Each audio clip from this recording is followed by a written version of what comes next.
रामपुर गांव में साईराम नाम का एक साधु रहता था। वो बड़ा ही भला आदमी था। अपने साथ बुरा करने वालों के साथ भी हमेशा भला ही करता था। गांव के किनारे एक छोटी सी कुटी में अकेला रहता। अपने घर आने वालों की खूब खातिरदारी करता, उनका ध्यान रखता और अच्छे से खाना खिलाता था।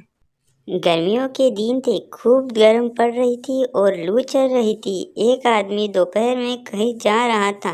ज्यादा गर्मी होने और लू लगने से वह साईराम की कुटी के बाहर ही बेहोश होकर गिर पड़ा। साईराम ने जैसे ही देखा कि उसकी कुटी के बाहर कोई बेहोश पड़ा है, वो उसे तुरंत अंदर ले गया और उसकी सेवा में लग गया। पानी पिलाया और हाथ के पंखे से काफी देर तक हवा की, तब जाके उसे होश आया। होश आने पर उस आदमी ने साईराम से कहा कि मैं बहुत भूखा हूँ, कृपया करके कुछ खाने को दे दीजिए। साईराम ने कहा, ठीक है, मुझे थोड़ा समय दीजिए। कुछ ही मिनट में साईराम ने बहुत बढ़िया बढ़िया ताजे पकवान खाने के लिए परोस दिए। उसने ताबड़तोड़ खाना खाया और फटाफट सारे पकवान चढ़ कर गया। वह आदमी एक चोर था जो दोपहर में सुनसान देखकर चोरी करने के लिए निकला था। खाना खाने के बाद चोर को इस बात की हैरानी हुई कि साईराम ने इतने जल्दी खाना कैसे तैयार कर लिया। उसने साईराम से पूछा, जी यह बताइए, आपने इतने कम समय में खाना कैसे तैयार कर लिया। साईराम ने चोर को बताया कि मेरे पास एक चमत्कारी थाली है। थाली की मदद से मैं पल भर में जो भी चाहे खाने के लिए बना सकता हूँ। चोर ने हैरान होकर पूछा, मैं यह सब अपनी आंखों से देखना चाहता हूँ। साईराम अंदर गया और एक थाली लाकर चोर के आगे रखी। कहा, मुझे केले चाहिए। थाली तुरंत केलों से भर गई। चोर हैरान रह गया और उसके मन में थाली के लिए लालच पैदा हो गई। मैं साधु से पूछा, मान्यवर, क्या मैं आज रात आपकी कुटिया में रुक सकता हूँ। साईराम बोला, हाँ। साधु एकदम से राजी हो गया। साधु गहरी नींद में सो रहा था तो वो चोर थाली लेकर रफू चक्कर हो गया। थाली चुराई और चोर ने सोचा कि अब तो मेरी मौज ही मौज है, जो भी चाहिए थाली से मांग लूं। उसने थाली अपने घर में रखी और थाली से कहा, मुझे तंगड़ी कबाब चाहिए।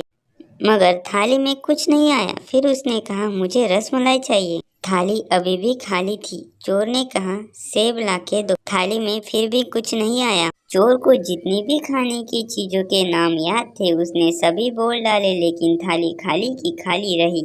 चोर तुरंत भागता हुआ थाली लेकर साधु के पास गया और बोला, महात्मा, भूल से मैं आपका बर्तन अपने साथ ले गया, मुझे माफ कीजिए, अपना बर्तन वापस लीजिए। साईराम बिल्कुल नाराज नहीं हुआ। बर्तन लेकर साईराम ने उसे उसी समय अच्छे पकवान बर्तन से देने को कहा और बर्तन ने तुरंत वहां आ गए। साईराम ने चोर को एक बार फिर बढ़िया खाना खिलाया। चोर फिर हैरान हो गया और अपनी उत्सुकता को रोक नहीं पाया। उसने साधु से पूछा, महाराज, जब यह बर्तन मेरे पास था तब उसने कोई काम नहीं किया। मैंने इसे बहुत सारे पकवान मांगे मगर इसने मुझे कुछ नहीं दिया। साधु ने कहा, देखो भाई, जब तक मैं जिंदा हूँ तब तक ये बर्तन किसी और के काम नहीं आ सकता। मेरे मरने के बाद कोई और इसका उपयोग कर पाएगा। बर्तन के चमत्कार का भेद पाकर चोर मन ही मन खुश हुआ और सोच रहा था कि अब तो मैं इस महात्मा का खात्मा करके बर्तन का फायदा उठाऊंगा। अगले दिन चोर साधु के घर आया और साथ में घर से खीर बनाकर लाया। वह बोला, महाराज, आपने मेरी इतनी सेवा की है, मुझे 2 बार बहुत लाजवाब स्वादिष्ट पकवान खिलाए, इसलिए मैं भी आपकी कुछ सेवा करना चाहता हूँ। मैं आपके लिए खीर लाया हूँ, कृपया स्वीकार कर लीजिए। साधु ने बिना किसी संकोच खाई और चोर को धन्यवाद किया। तुम्हारी खीर बड़ी ही स्वादिष्ट बनी है। चोर खीर में जहर मिलाकर लाया था। खीर खिलाकर चोर वापस अपने घर चला गया। रात होने पर वापस साधु की कुटिया में आया, थाली को फिर से चुराने के लिए। पक्का यकीन था कि अब तक जहर से साधु का काम तमाम हो चुका होगा। तो जैसे ही थाली की ओर बढ़ा तो उसे किसी चीज से टक्कर लगी।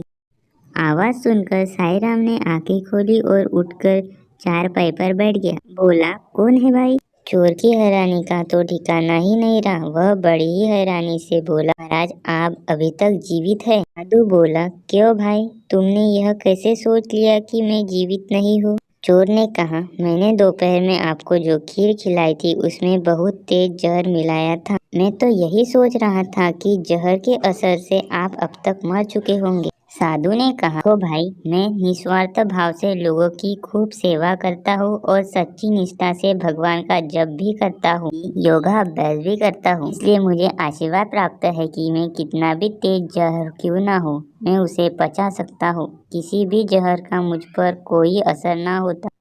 चोर ने निराश होकर कहा, "महाराज, मैं तो आपको मारकर आपके पतीले का लाभ लेना चाहता था, लेकिन मेरी यह इच्छा पूरी न हुई।" संत ने कहा, "भाई, इसमें मैं क्या कर सकता हूँ? तुम्हारी किस्मत ही अच्छी नहीं है। अगर भूख लगी है तो खाने का प्रबंध कर दूं।" चोर बड़ा ही शर्मिंदा हुआ। बोला, "महाराज, मैं तो आपको धोखे से मारना चाहता था, फिर भी आपने मुझे नफरत नहीं की, उलट आप मेरे तो साथ अच्छा व्यवहार कर रहे हैं। यह बात मुझे बहुत ही अजीब सी लग रही है।" भाई, इसमें क्या अजीब बात है? अच्छाई करना मेरी आदत है, बुराई करना तुम्हारी आदत। बुराई करना नहीं छोड़ पा रहे, मैं अच्छाई करना नहीं छोड़ सकता। तुम अपनी आदत से लाचार हो, मैं अपनी आदत से लाचार हूँ। इस कहानी से हमें यह सीख मिलती है कि परिस्थितियाँ चाहे जैसी भी हो, लेकिन कभी अपनी अच्छाई का मार्ग नहीं छोड़ना चाहिए।